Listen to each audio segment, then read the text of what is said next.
Ladies and gentlemen, Sam Wells.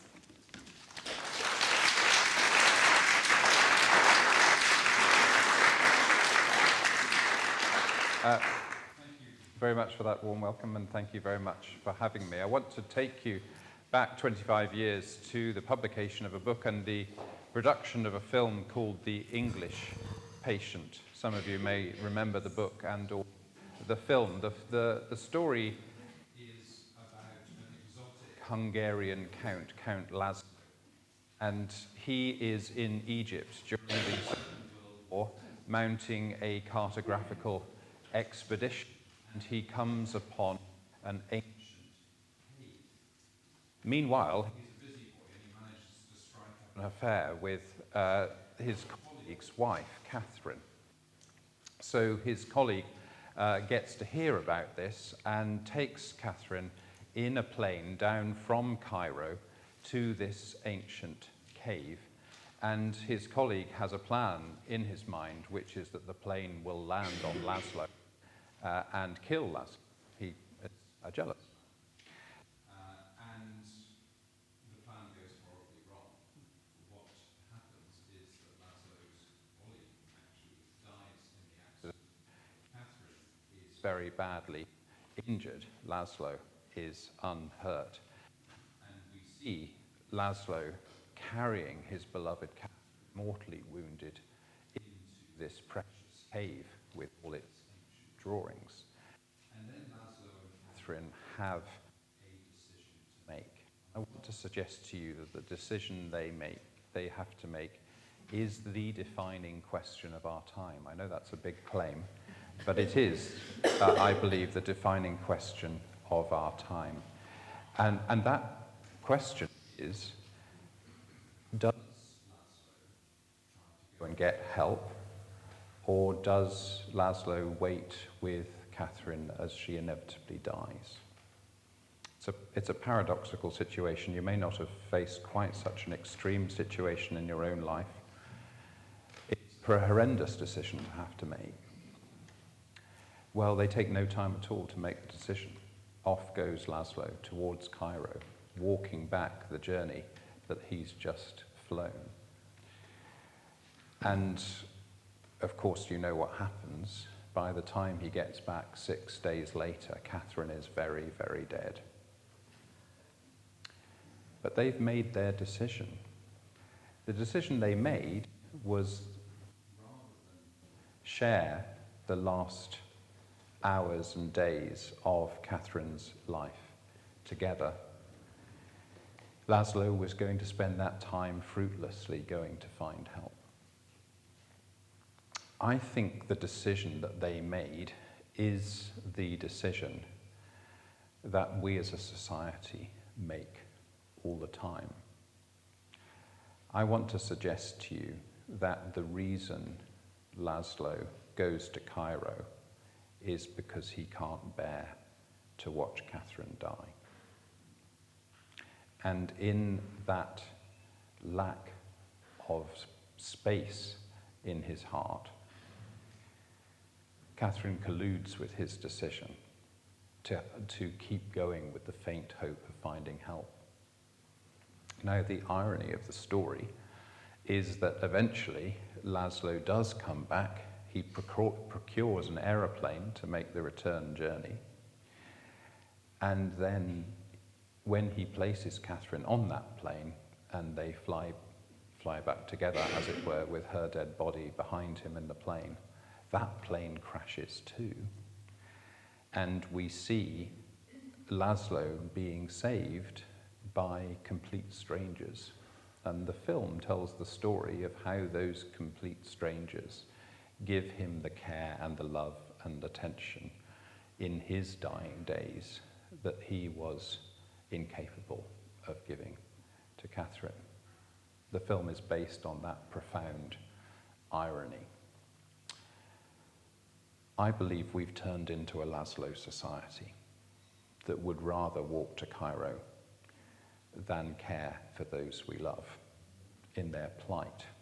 We're obsessed on finding fixes and solutions, but we find it very difficult to be with people at their moment of greatest need if we can't be the answer to the problems of their life.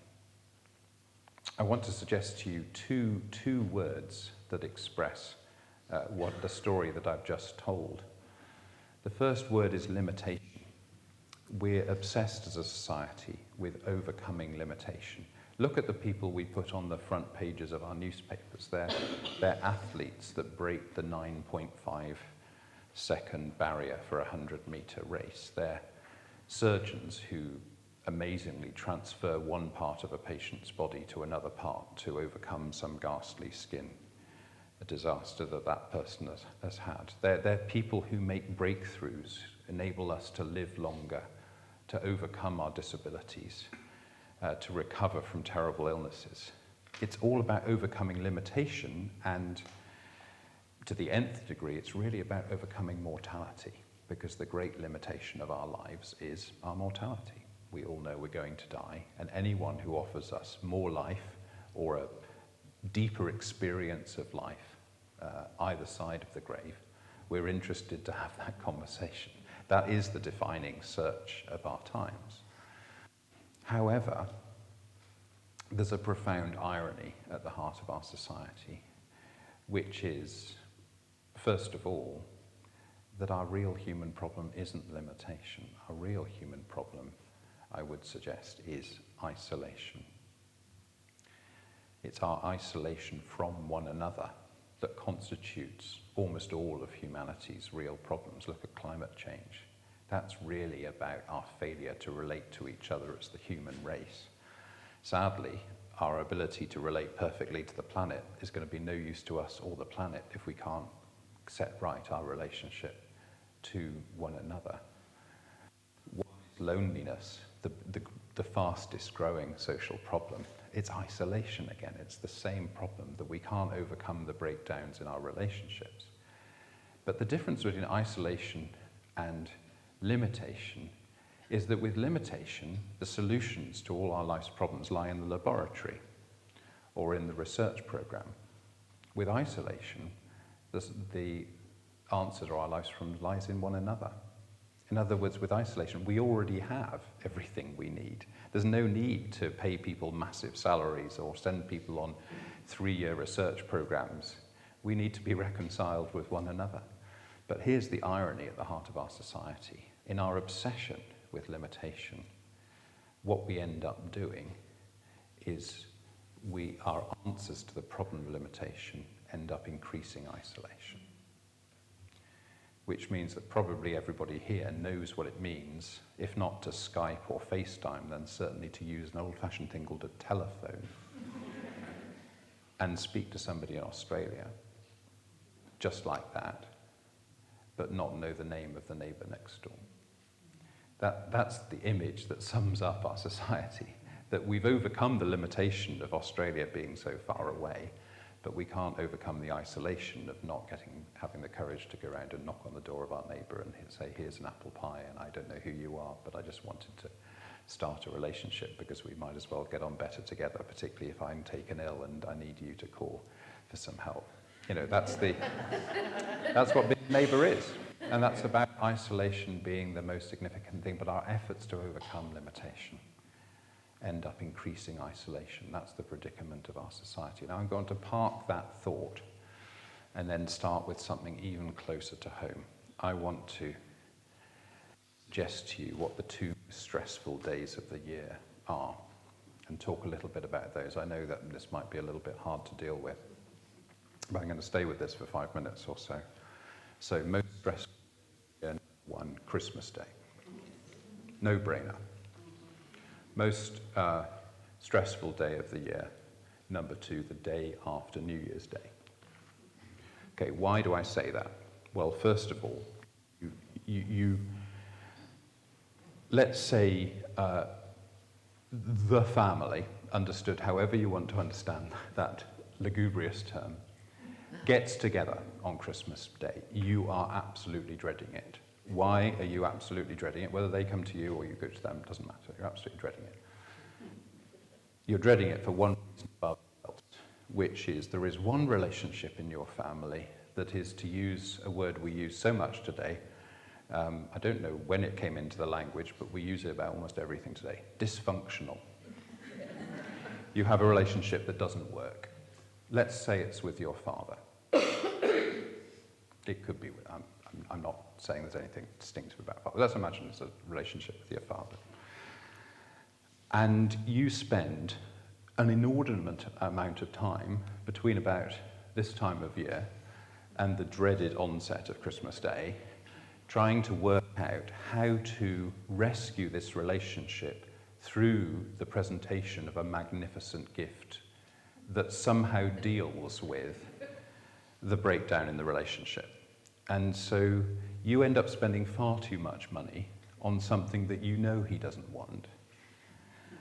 And then Christmas Day finally comes, and just as soon as the present is opened, which he makes a sarcastic remark about before he's opened it, he's just seen what it is, and you can see on his face that you've yet again failed to restore this relationship.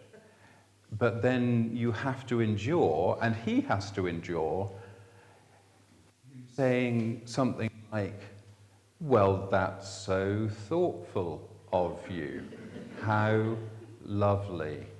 Thank you. You've obviously gone to a lot of trouble." And you think, that's exactly what he said this time last year, and exactly what he said the year before, and every year since I can remember. But our relationship is still underwater. So that's one stressful scenario. And then I want to spin you ahead about 9 days to the 2nd of January, when finally your visitors that came either for the whole of the holiday period, perish the thought, or for New Year, let's make it something we can actually contemplate, and they've finally gone, and you walk back into the sitting room and collapse on the sofa in floods of tears.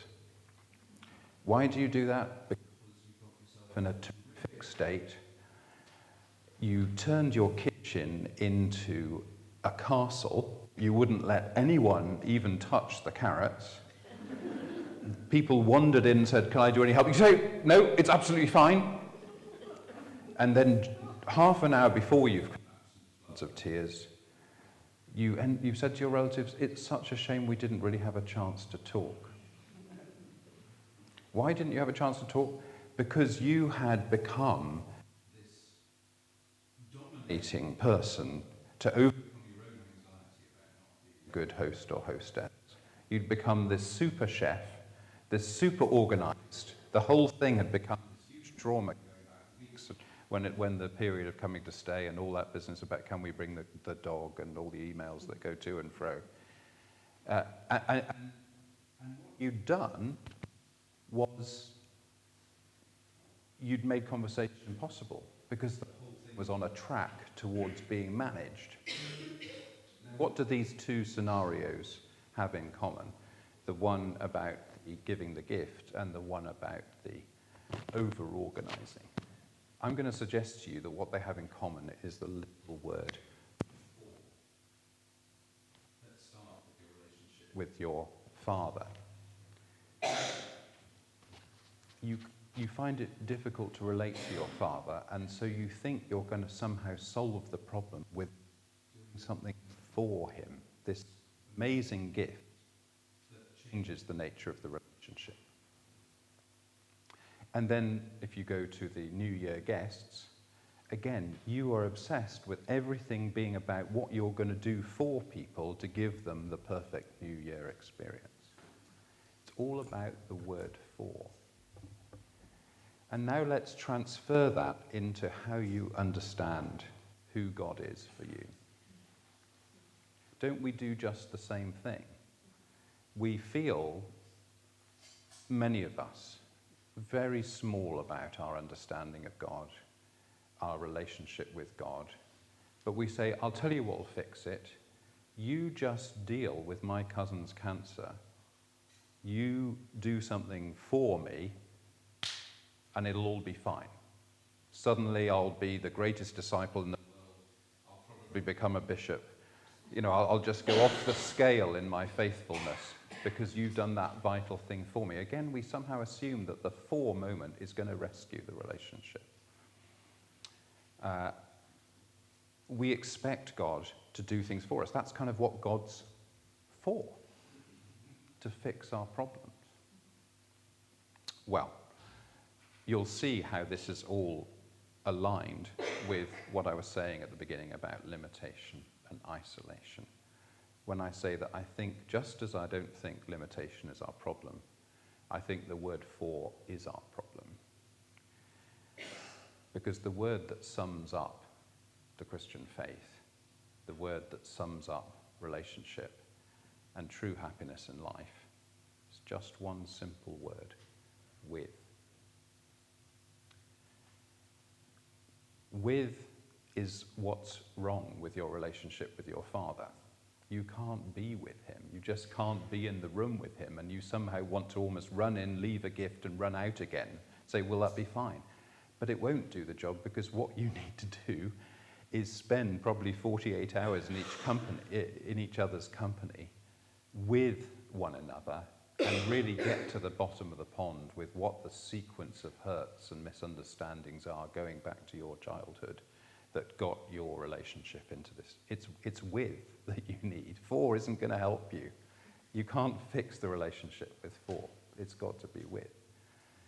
And likewise, in your anxiety, carrots and the turkey and goodness knows what else for the relatives coming for New Year, it was all for.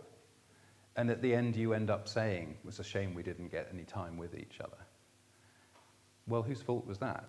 Because in your anxiety you wanted to get for right, but for doesn't get anything right. They came because they wanted to be with you. And you ended up creating this for citadel, which meant they couldn't be with you. With is the most important word in the Christian faith.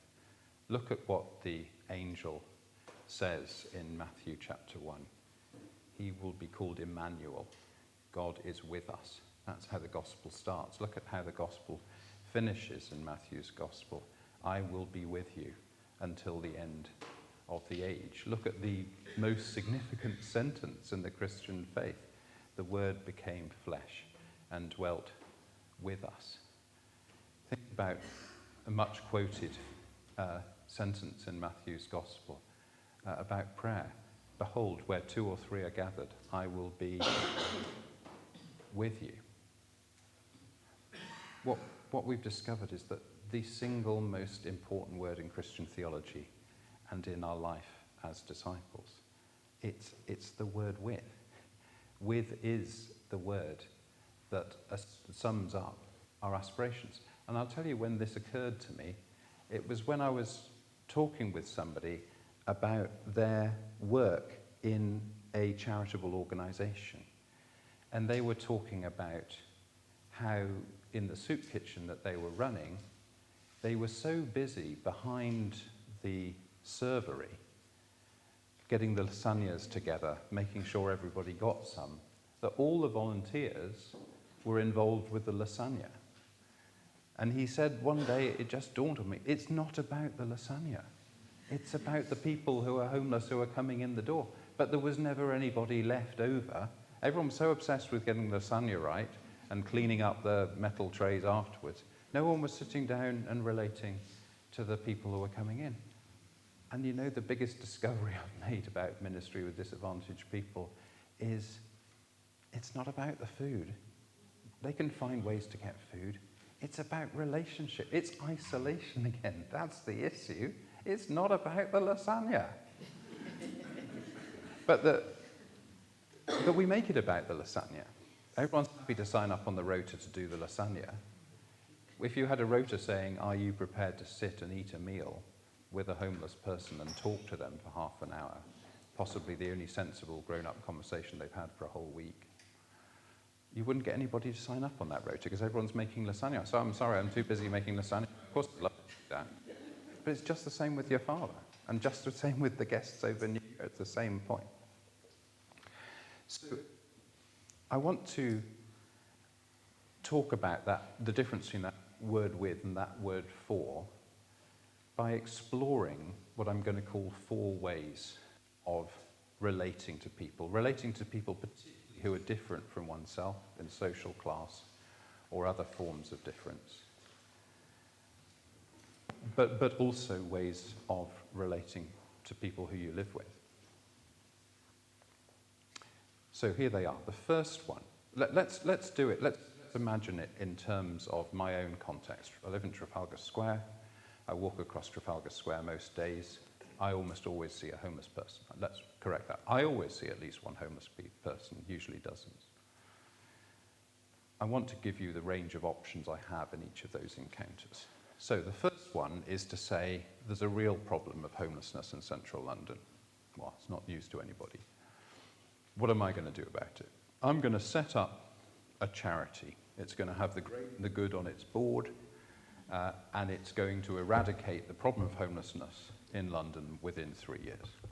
Okay? That's option 1. Option 2 is I'm going to pull together all the business owners in the neighbourhood, the City Council or Westminster City Council, and the local agencies, the local churches, all the different groups that serve the neighbourhood, the police and so on. And we're going to get round the table together, and homeless people are going to be there themselves, and we're going to talk about what needs to be done.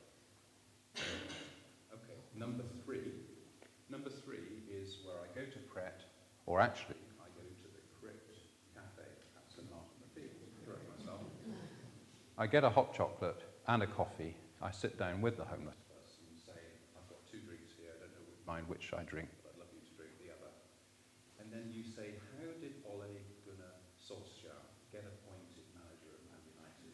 I mean, he's making a complete hash of it. This has got to be the worst United team in a generation. And when are they going to sack him? Or is he going to walk? Things that really matter. Do you think England just always make a mess of the Rugby World Cup? Do you think there's a chance of us going all the way this year? Those kind of things. Just hang out together. Okay, and option number 4 is I go up to my flat, I open up my computer, and I write my blog saying, I think it's terrible that we talk about the homeless. We should always talk about homeless people. And I think it's shocking that all these reports have come out that use the wrong language and it's disrespectful to homeless people. Okay, I've got a name for all 4 of those responses. So the one where you set up the charity is what I call working for. The one where you get all the different leaders together and the homeless people and so on, is what I call working with. The one where you sit down and talk about Man United and all the real issues in the world is called being with. And the one where you tell the rest of the world on your blog site that they're completely wrong and something should be done, but it's always for somebody else to do the doing, that's called being for. And a bit like the play school, window, they you can see how they fit round working for, working with, and being for. So 2 of them are being, 2 of them are working, 2 of them are for, 2 of them are with. What do the 4 ones have in common, the blog one and the setting up charity? I'll tell you what they have in common. You never actually need to meet a homeless person or talk to a homeless person in your whole life. You already know what their problem is better than they do. You don't need to waste time talking to a homeless person to find out what their problem is. They don't have a home, dole. Get over it. And with being for, you don't even need to do anything about it. You just need to criticize the rest of the world for using the wrong language. And that those responses would be funny if they weren't the responses that most of our population, in fact us, take 95% of the time. I'm not talking about an idle fantasy problem here. I'm talking about the fact that that's how most people respond. Because it's a real effort to get to with. Now, I'm not that fussy between working with and being with, but I do want to talk a little bit about the merits of being with for a moment. But the great thing about with is it's with.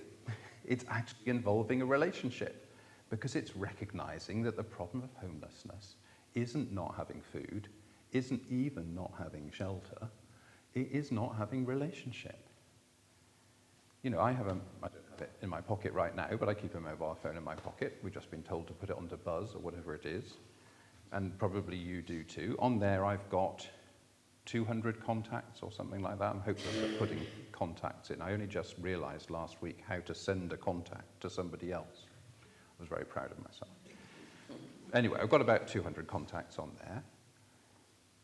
Probably about 70 of those people, if I were to get into real crisis, be thrown out of my home, struggle with an addiction problem, where they would probably take me in for 2 or 3 nights while I tried to sort myself out. Every homeless person I know has got about 200 contacts on their phone, but those contacts name a litany of broken relationships. Being homelessness is a public demonstration of the breakdown of relationship. It's not really about the buildings. It's not really about the clothes. It's not really about the food. It's about isolation, not about limitation. 4 isn't going to solve the problem. Just giving somebody a home, just giving somebody food, that's not going to solve the problem. The problem is the with. So working with and being with are both different ways. Now, what's the difference between working with and being with? And don't get me wrong, I've got huge respect for working with. That's the basis of community organising and many, many good practices. The difference is that working with is still got its eyes on a specific outcome. It sees a problem and it tries to fix it. It fixes it together, which is great. There's hardly a better word in the language than together. There's just one better word, with. You know that. So being with doesn't see a problem. You know, if you're a homeless person or a person with multiple disabilities or another, disadvantaged person in our society, the relationship you're looking for is the person that doesn't start by seeing you as deficit and problem and defining you by what you're not and seeing themselves as the answer to your problem. The relationship you're looking for is the person that genuinely enjoys you for who you are and sees the wonders that only you have got.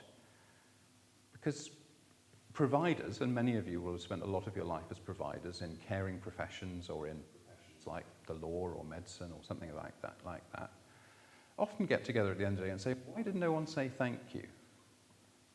Well, I'll tell you why no one says thank you. Is because if your relationship with them is doing nothing more than affirming that they're a basket case and you're the expert on everything, why would anyone say thank you for you doing that? It's as simple as that. So with is about creating relationships of mutuality and reciprocity where you're bringing something to the relationship and I'm bringing something to the relationship. That's what we call a relationship. Where I've got all the answers and you've got all the problems, that's not really a relationship. We can call it a professional relationship if you like, but who's going to be affirmed by something like that? Think about even your dentist. I know this is painful. But even your dentist or your lawyer, which seem like the most working for relationships you can think of, actually they're with relationships. My dentist does nothing but talk about how she can help me floss more. I do not want to hear about it, but actually what she's saying is that I can't do for you with your teeth. You've got to work with me and make this a with relationship. Your teeth are going to reach a heavenly status my teeth are never going to reach. We don't need to go any more into my teeth. But it's the same with the lawyer. The lawyer says, help me help you. Make this a with relationship. If you've obviously done it and you've got no clue about how to represent yourself, the lawyer is not going to get you off. It's not going to happen. It's got to be a with relationship. So what I want to put to you now is what I really mean by being with. Because the crucial thing to grasp, and if you only take away one thing from this talk, but I want you never to forget what I'm going to say now, is if you look at the shape of Jesus' life and do the math, as the Americans say. So Jesus spent a week in Jerusalem. He spent 3 years in Galilee. He spent 30 years in Nazareth. Give or take a few years in Egypt, maybe. He spent a week in Jerusalem saving us from sin and death, giving us forgiveness and life eternal, shall we say. A week. Didn't take him long. Shall we say 1% of his life? He spent 3 years in Galilee being a community organizer, training people up to heal and to teach and to preach, building a social movement. 3 years, shall we say 9% of his life. He spent 30 years in Nazareth being with us.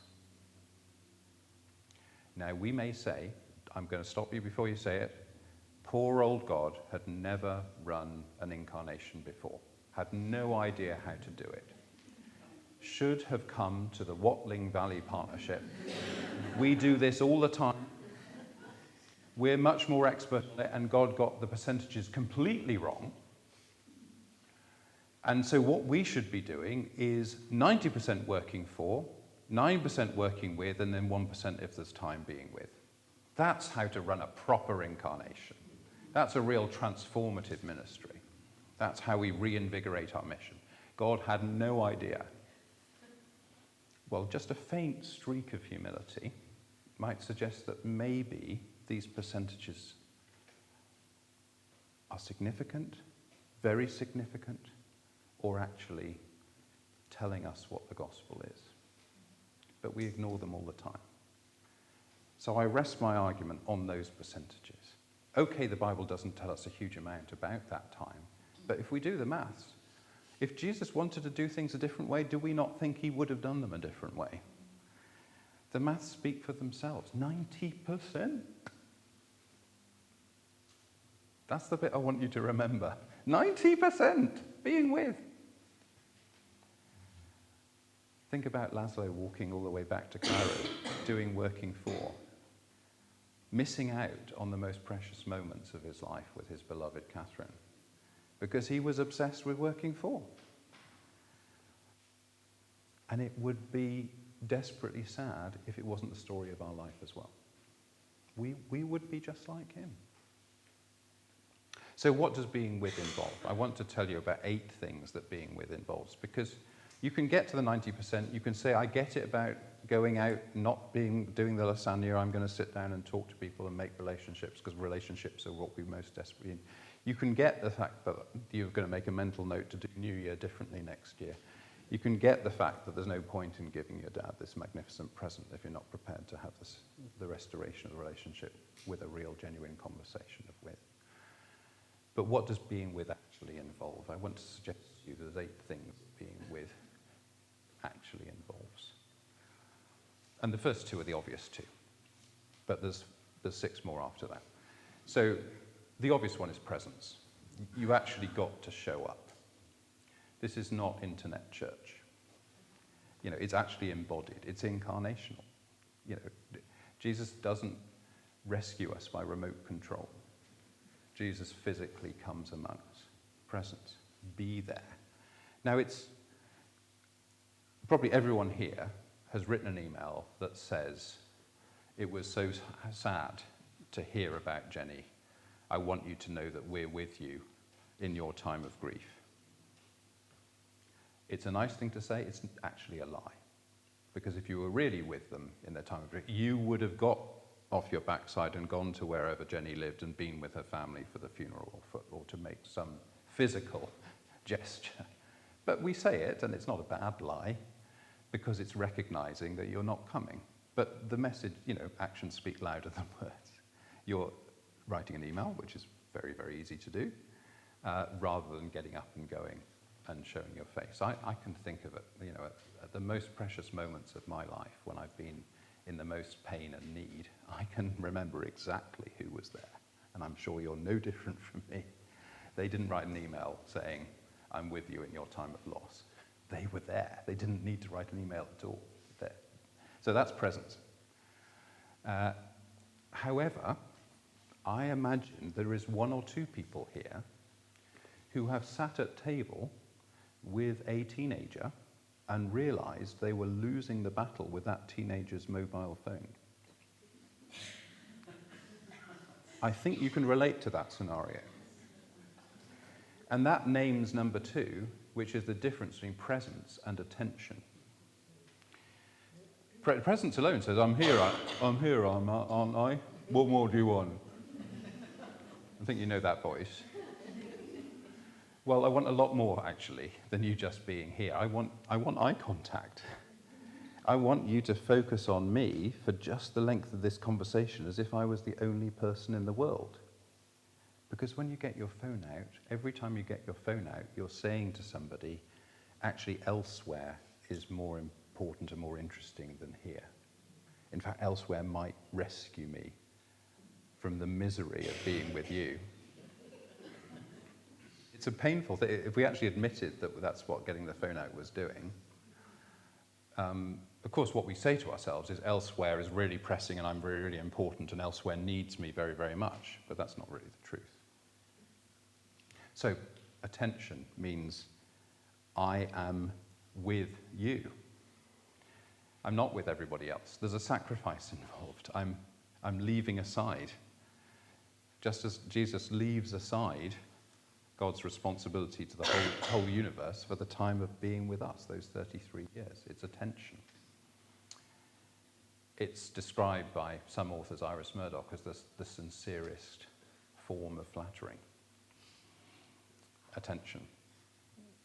Because that you are really saying, I'm just caring about you, not about anybody else. When you've got eye contact with somebody, you're completely focused on them. And in a sense, that's all that prayer needs to be.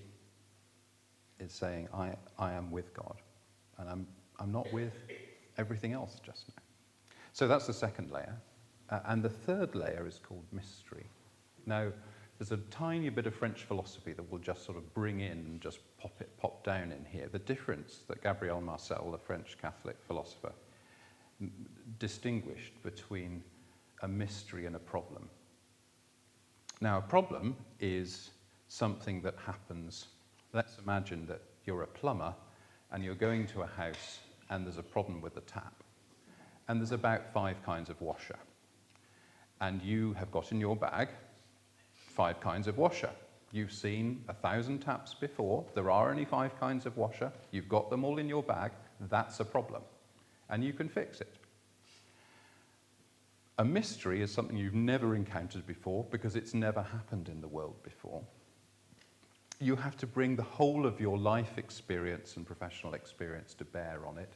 And even then, you have to stay with it for quite a while. Now, a child with autism is not a problem. A child with autism is a mystery. You can't fix autism. You can't just deal with it as if it's a washer in a tap.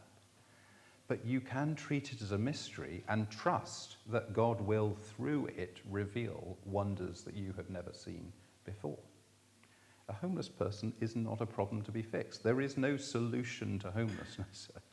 But there is attention to the mystery of this individual person and their network of relationships and how those can be healed and restored, mostly by their own agency. So mystery is the third level. And then the fourth level is delight, and I've hinted about this before. Delight is when you see somebody's assets and not their deficits. Delight is when you say to a person, shall we say, a person who has multiple physical disabilities, I love it when you sing, rather than it must be awful to be in that chair. Delight is I love it when you sing. And we struggle to do that. That's all part, but that's at the heart of with. With is seeing what is there, not what isn't there. And we constantly, because we get into this working for how can I make your life better, it's not about making life better. It's about being with me and sharing time. That's how to express love. So that's delight. And then the fifth one is called participation. Participation is like being with for its own sake. So let's imagine you meet somebody, maybe on a day like today. You have a great time over coffee. You say, let's have lunch together. So you have lunch next door together. You get on really well. And then you say the vital threshold word in our language, you must come over. And so the first time they come over, you actually spend most of the previous weekend making this magnificent reheatable something, get home from work really early, make the whole house look like it's never looked before, and then when they ring on the doorbell at 7 o'clock, effortlessly you say, oh, it was nothing, I just came home from work at the usual time. That's what you call working for. So the second time, you get on really, really well. Next time they come over, you say, why not Why not come over at 5:30 and we'll make the meal together? That's working with. And if you get on really, really well, it's not about the lasagna. It's not about the meal. You just want to hang out, and being with is all that's required. The food is something like a ladder you can kick away, and the relationship doesn't need the pretext, because it's really about the conversation and the interaction and just seeing them again, and it's just great to be in their presence. And it's hard to find words to say why you miss them, but you did, and maybe you don't need to say those words. You just like being with them. So that's participation. You just do it for its own sake. You just like being with them.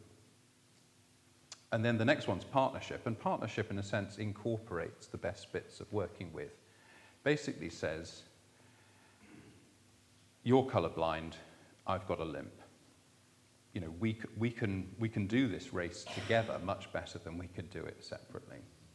So it's why you send kids on Duke of Edinburgh Gold Award things, because they know that one person is slow, but that same person is a better map reader than the other person. And then the brilliant map reader is the person that always forgets their compass. And so you need all the different people in the group.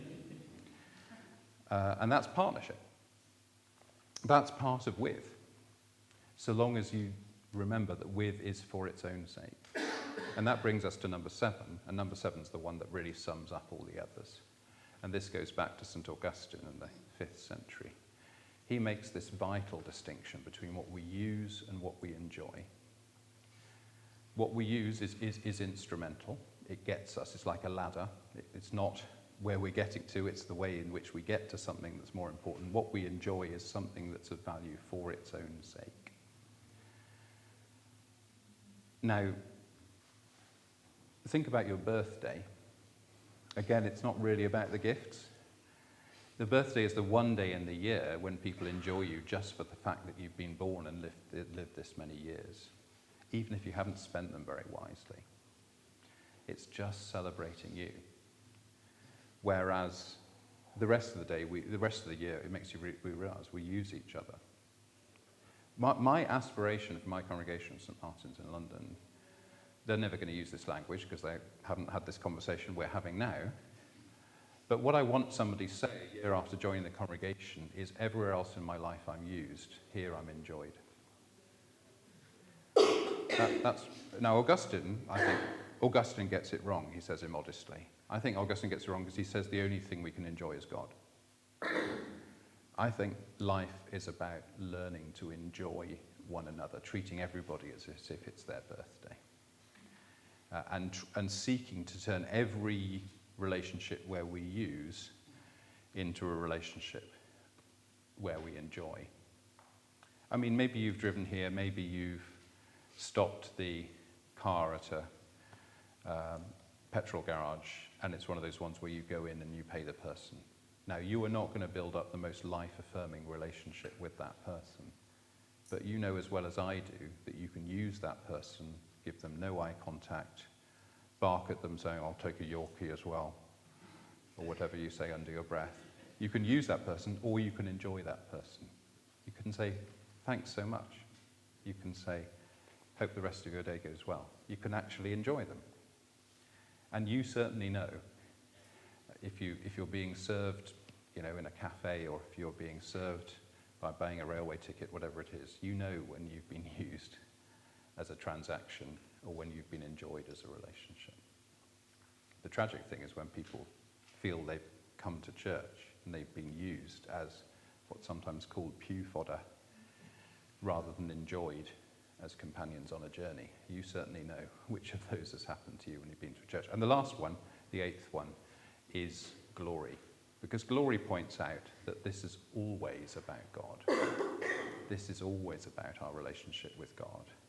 And being with one another is the most tangible way in which we work out what it means to be with God. And what I learned from that conversation about the lasagna that I mentioned earlier, when the penny dropped for me, it was, how are we going to spend eternity? If you take the traditional anxiety about the fact that we're going to die, then you say, what does Jesus give us? Jesus gives us eternal life. Great.